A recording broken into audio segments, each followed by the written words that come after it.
And here to talk more about the political headlines tonight, we have GOP political consultant Matt Klink and News Nation political contributor Kurt Bardella. Gentlemen, this is one of my favorite matchups, favorite pairings. I really appreciate both of you making time on a Sunday, on Mother's Day, no less.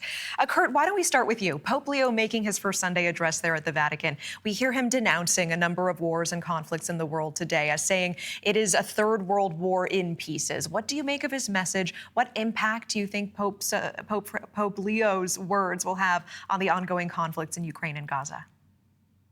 I mean, if anything, I think it just underscores that these conflicts are still ongoing, and that does run contrary to the promises made by Donald Trump that upon taking office, he promised on day one that the war in Ukraine would end and that the situation in the Middle East would be resolved quickly. That hasn't happened yet. And so, again, we've talked about before expectation management. Now we have Pope, the leading religious figure, on planet Earth, really reminding everyone that these conflicts are still going on. And the fact that he's an American Pope, I think, does underscore that whatever he says and however he says it going forward will have a direct impact on the American political process. This is not someone who's in another country that the president can just kind of disregard or dismiss. This is someone who is, an American, the first American Pope we've ever had. And so there will be more weighted political overtones for this country than we have seen in the past. And I think this Pope will be very mindful of that. I don't think that this Pope is going to say something, not acknowledging and not realizing that his words will uniquely carry weight here in the U.S. political conversation.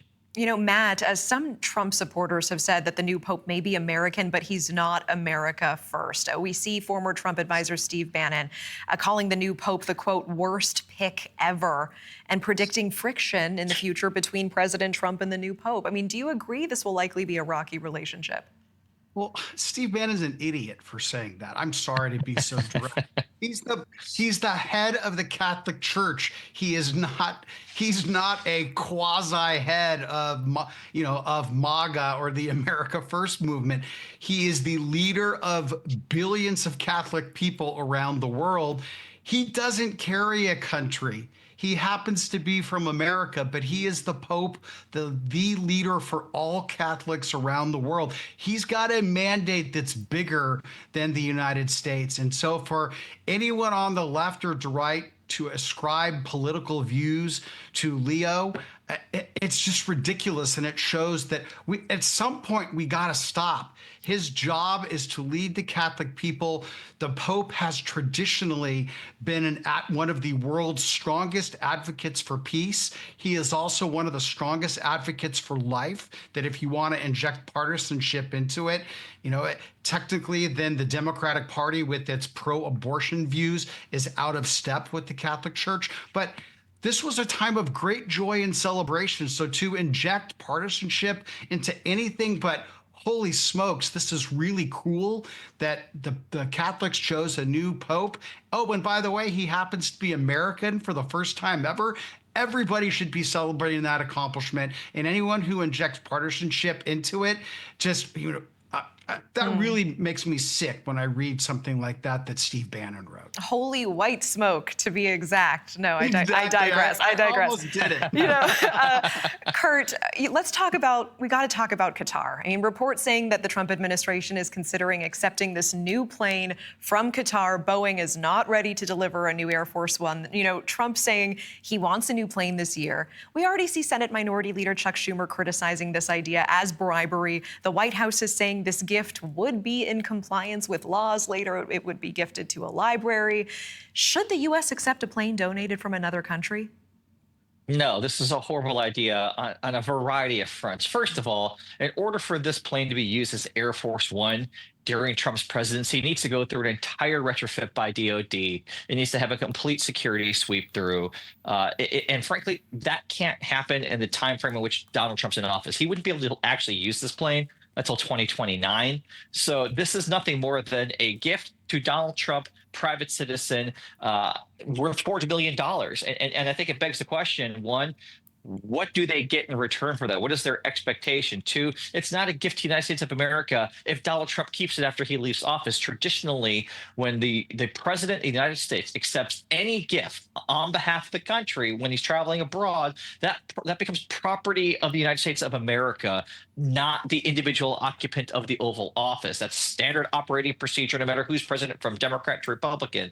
This is an extraordinary thing. I think there are a tremendous amount of security concerns. I think there's a tremendous amount of conflict of interest concerns, and it's not, it's just not something that we should be engaged in. This is not the right thing to have the symbol of the presidency of the United States, one of the symbols, Air Force One, being foreign made. I mean, for all the America First crowd out there, how does that jive, by the way? Matt, how does it jive? It is a Boeing plane, I might add. It's not being made in Qatar. So it's just that they have already taken delivery of a newer plane. It is a Boeing airplane. So, but look, I mean, the Caroline Levy has said, you know, they're investigating whether it can be done legally. I mean, Matt, do you think the Trump administration should accept it as Air Force One? I don't. If he can't use it, I don't know why he needs it. I mean, he already has a plane, for one, that's his own Trump Force One, and he has Air Force One. It does highlight a problem, though, with the slow delivery timetable that Boeing has with the new Air Force One. But that's more of a problem with the American procurement system than anything else. I mean, to be honest with you, it doesn't. It's not even something that I'm not going to lose a wink of sleep over it. But to say that it's a foreign-made plane is not true. It is made by Boeing. It is an American plane. No, it's just paid for by foreign interests. Well, so that's quite all right. Matt, does it matter who paid for the plane? Does it matter who paid for the plane? I mean, forget where it was made. Does it matter that Qatar is gifting it? I really don't. If it's legal, they should do it. If it's not legal, then he shouldn't do it. I just want to point out that Republicans lost their minds under the idea that the president's son, Hunter Biden, who did not work in the government at all, accepted a board of directors deal and got a couple $1 million, and it resulted in investigation by the House Oversight Committee under James Comer. I wonder what Republicans would have done had Joe Biden accepted a $400 million asset from any foreign country. They would have lost their minds. I'm sure that the Democrats, if somehow they get their act together, they will be more than happy to investigate Donald Trump. Who knows? They might even try to impeach him for the third time. All right. Gentlemen, we'll leave it there. Matt Klink, Kurt Bardella, happy Sunday. Thank you very much. Thanks a million. Happy Mother's Day to everyone as well.